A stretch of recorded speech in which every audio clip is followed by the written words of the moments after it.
Australian citizen Eric Reagan's career has started well, but the software engineer is worried about his future.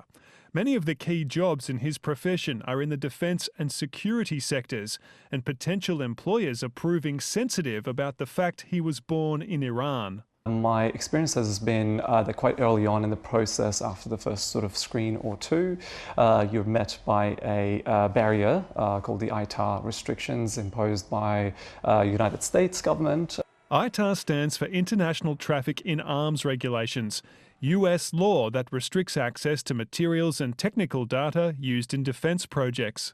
Many defence contractors are exempt from anti-discrimination law and can refuse potential staff based on their nationality or place of birth.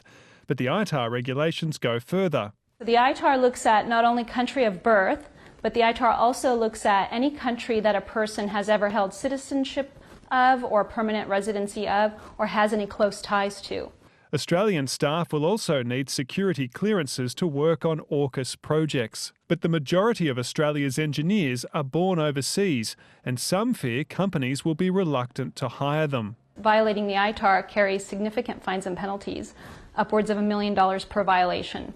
Not to mention it interferes with our national security.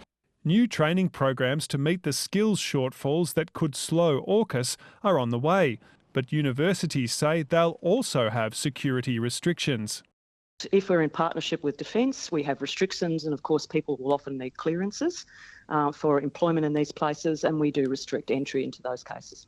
Eric Reagan thinks it's unfair to penalise Australian citizens for where they were born. So it is extremely frustrating. It goes against the values that we represent in this country. A land of opportunity, but not for everyone. Eric Twarchek, ABC News, Adelaide.